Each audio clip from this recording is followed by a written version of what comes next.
Hi everybody. Welcome to my simple channel. On this occasion, I will share information about rockets, starting from the history of the discovery, the research and testing process that took so long, and the current developments. Without further ado, let's watch the video. Rockets are spacecraft, missiles, or flying vehicles that get a boost through the rocket's reaction to the release of fluid material from the output of the rocket engine. The action of the output in the combustion chamber and the developer nozzle is able to make the gas flow at hypersonic speed, causing a large reactive thrust for the rocket comparable to the counter-reaction according to Newton's third law of motion. Often, the definition of rocket is used to refer to a rocket engine. Rockets originated for military and recreational use in the 13th century AD. The intensive use of rockets for the military, industry, and sciences began in the early 20th century, when rocket technology was able to lead humanity towards the space era, including bringing humans to the moon.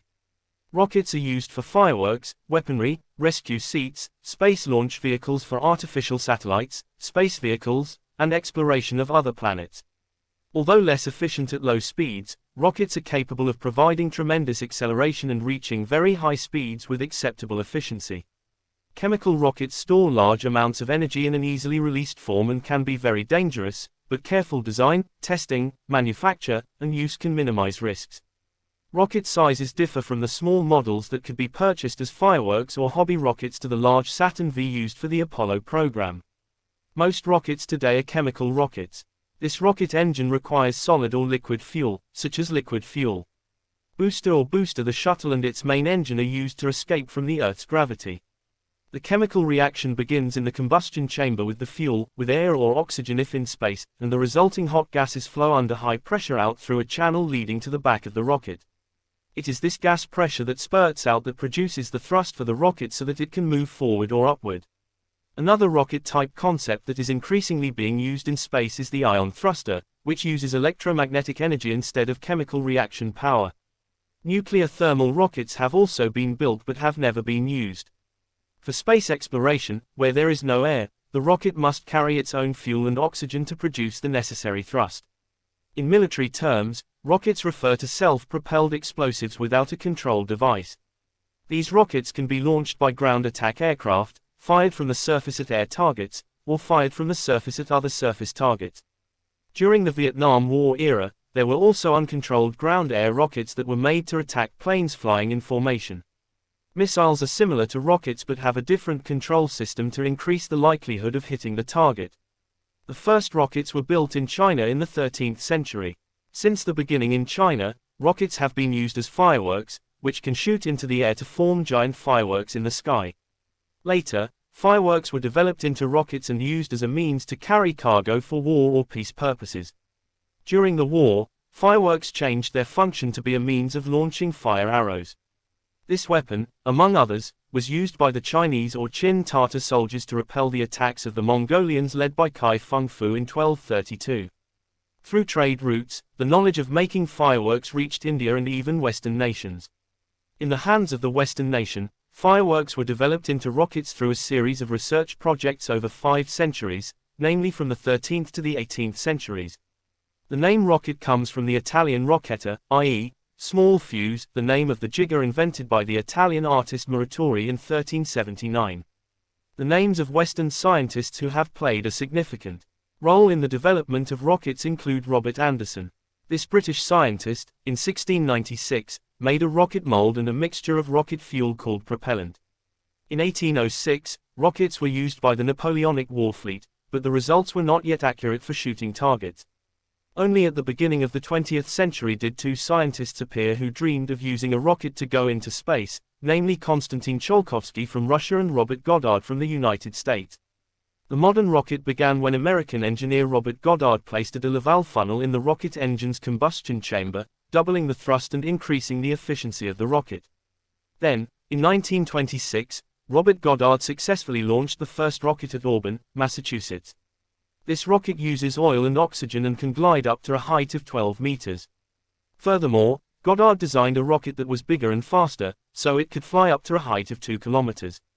Rocket technology first became known to Europe following its use by the Mongol armies led by Genghis Khan and Ogadai Khan when they conquered parts of Russia, Eastern Europe, and Central Europe. The Mongolians had acquired technology by conquering northern China as well as by employing Chinese rocket engineers as mercenaries for the Mongol military. Reports from the Battle of Mohi in 1241 describe the use of rocket-like weapons by the Mongols against the Magyars. Rocket technology also spread to Korea in the 15th century with the wheeled hwacha that would launch Shin-Kichon rockets. In addition, the deployment of rockets to Europe was also influenced by the Ottomans at the siege of Constantinople in 1453, although it is very likely that the Ottomans themselves were affected by the Mongol invasion centuries earlier. In their history of rockets published on the Internet, NASA says, rockets appear in Arabic literature in 1258 AD, which describes the Mongol invasion using rockets on February 15 to capture the city of Baghdad. Rockets when it was very inefficient. The modern rocket began when Robert Goddard placed a de Laval funnel in the combustion chamber of a rocket engine, doubling thrust and increasing efficiency, opening up the possibility of vertical flight into space. This technique was later used on the V-2 rocket, designed by Wernher von Braun, which became a major player in advancing modern rockets.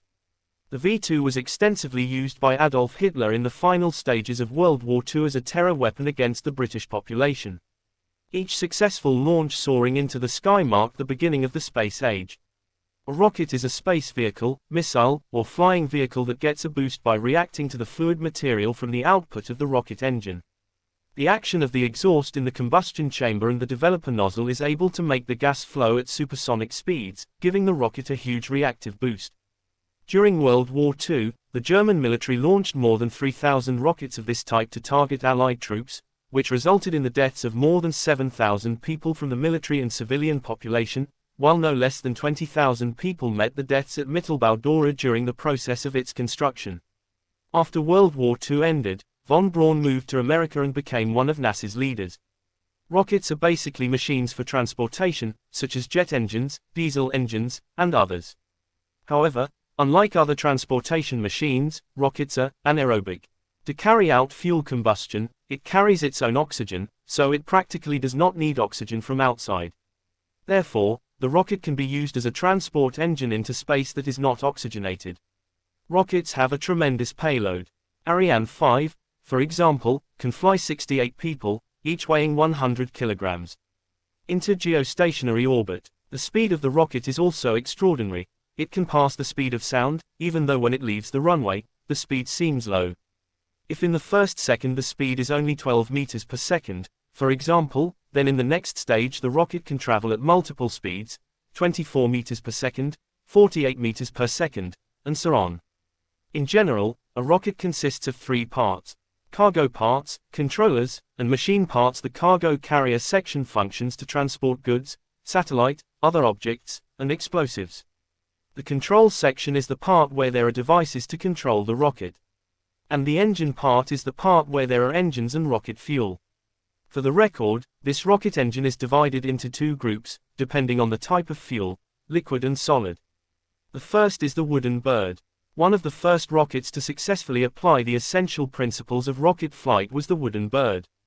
The Roman writer Aulus Gellius tells a story about a man named Archytas from Greece who lived in the city of Tarentum, which is now part of southern Italy. Somewhere around 400 BC, Archytas confused and amused the citizens of Tarentum with a wooden bird flying contraption. It emitted steam to propel the wooden bird attached to the cable. The wooden bird uses the action-reaction principle, which was not stated as a scientific law until the 17th century. About 300 years after the wooden bird, another Greek scientist, Alexandria, created a similar rocket device called the aeolipile. Gas vapor is also used as a propellant in this rocket.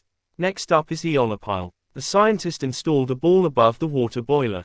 The fire under the boiler turned the water into steam, and the dispersed gas flowed through the pipes up to the ball. Two L-shaped arms on opposite sides of the ball allow gas to escape from the ball and, in doing so, provide the thrust that causes it to spin. Exactly when the rocket was first discovered is still unclear. Stories of the beginnings of a rocket appear sporadically in the historical records of various cultures. Perhaps the first true rocket was an invention by chance. Flying fire arrow rocket in the 1st century AD, the Chinese reportedly possessed a simple form of gunpowder made from saltpeter, sulfur, and charcoal dust. To create explosions during religious festivals, they fill bamboo tubes with the mixture and set them on fire. It is possible that some of the cylinders failed to explode and did not fly due to the gas and sparks produced by the burning gunpowder. The Chinese started experimenting with gunpowder in canisters. At some point, they attached arrows to bamboo tubes and launched them with bows. Not long after that, they discovered that gunpowder tubes could make rockets go off. It was at that time that they first discovered rockets. The first reported date of actual use of rockets is 1232. At that time, the Chinese and Mongols were at war with each other. During the Kaikeng battle, the Chinese were repelled by the Mongol invaders with a barrage of flying fiery arrows. The fire arrow is a simplified form of a solid propellant rocket. A tube, closed at one end, contained gunpowder. The other end is left open, and the tube is attached to a long stick. When the powder is ignited, the rapid combustion of the powder by the flame produces smoke, and the gas that escapes the open end produces thrust. The sticks act as a simple guidance system that keeps the rocket going in one general direction as it flies through the air. It is unclear how effective flying fire arrows were as a weapon of destruction, but their psychological effect on the Mongols was immense. The next type of rocket is the steppe rocket. In the 16th century, rockets fell out of use as a weapon of war. Although they were still used to display fireworks, and German pyrotechnic maker Johann Schmidlapp invented the steppe rocket, a multi-staged rocket to lift fireworks to a certain height. A large rocket, the first stage, carries a smaller rocket, the second stage. When the big rocket is burning, the small rocket continues to shoot to a higher altitude before the explosion and scattering of the beam. Schmidlapp's idea is the basis for all today's rockets going into space.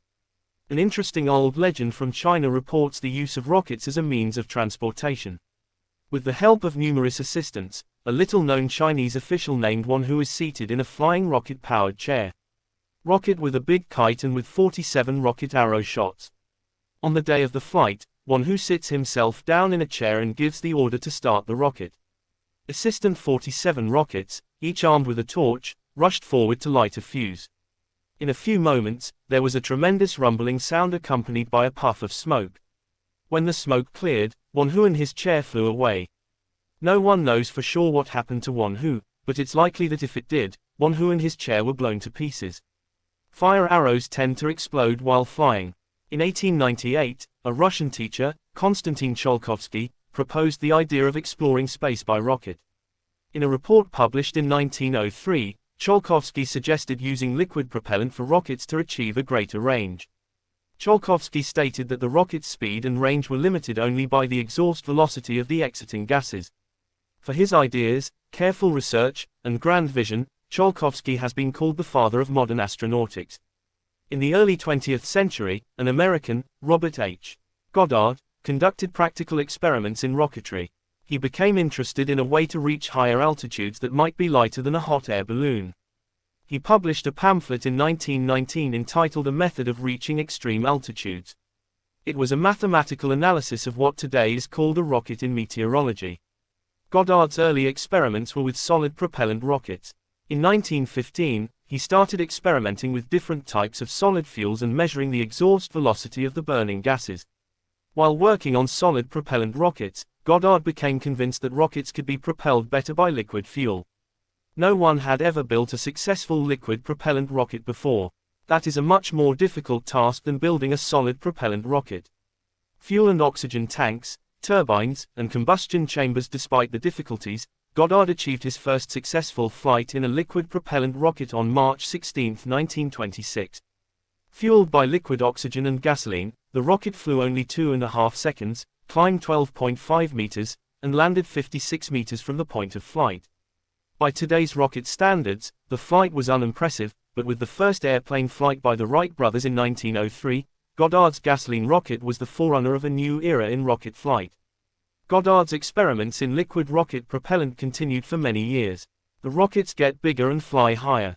He developed a gyroscope system for flight control and a payload compartment for scientific instruments. Recovery system parachutes were reinstated in rockets and other safe instruments. Goddard, for his accomplishments, has been called the father of modern rocketry. A third great space pioneer, Hermann Oberth, was born on June 25, 1894, in Hermannstadt and died on December 28, 1989, in Nuremberg, Germany. He published a 1923 book about rocket travel into space. His writings were quite important. Because of that, many small rockets appeared around the world. The V2 rocket, called A4 in Germany, was a small rocket compared to today's rockets. This was achieved by its massive thrust by burning a mixture of liquid oxygen and alcohol at a rate of about 1 ton every 7 seconds. Once launched, the V-2 is a formidable weapon that can destroy entire city blocks. Fortunately for London and the Allied forces, the V2 arrived late in the war. However, by the end of the war, German rocket scientists and engineers had laid out plans for a sophisticated missile capable of spanning the Atlantic Ocean and landing in the United States. This missile will have a winged top but a very small payload capacity. With the fall of Germany, many unused V2 rockets and components were taken by the Allies. Many German rocket scientists came to the United States, and the others went to the Soviet Union. German scientists, including Werner von Braun, were amazed at Goddard's progress with the rocket he had built. Both the United States and the Soviet Union realized the potential of rocketry as a military weapon and began various experimental programs. Initially, the United States began a program with high-altitude rockets in the atmosphere, one of Goddard's original ideas. Later, the intercontinental ballistic missile was developed. This became the starting point of the U.S. space program.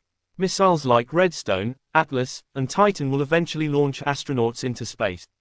On October 4, 1957, the world was stunned by the news that an artificial Earth-orbiting satellite had been launched by the Soviet Union. Called Sputnik I, the satellite made it first in the race for space between the two superpowers. Less than a month later, the Soviets followed up with a satellite launch carrying a dog named Laika aboard. Laika survived in space for 7 days before dying because her oxygen supply ran out. A few months after the first Sputnik, the United States followed the Soviet Union with its own satellite. The Explorer was launched by the U.S. Army on January 31, 1958. In October of that year, the United States officially launched its space program by creating the National Aeronautics and Space Administration, NASA. NASA became a civilian agency with the goal of exploring the void for the benefit of mankind. Soon, lots of people and machines were being launched into space. Astronauts orbit the Earth and land on the Moon. The robotic spaceship travels to the planets. Outer space was suddenly opened up for exploitation, exploration, and commerce. Satellites allow scientists to investigate our world, predict the weather, and communicate instantly around the globe. As the demand for more and larger payloads increased, a variety of powerful and versatile rockets had to be built. Since the early days of discovery and experimentation, rockets have evolved from simple munition devices to gigantic vehicles capable of traveling into outer space. Rockets have opened up the universe to human exploration. That's all for this rocket discussion video. Hopefully, this video can add to my personal insight and that of all my friends about rockets.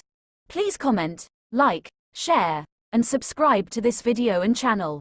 Hopefully, sharing can be an additional reward and source of knowledge for other friends. Thank you.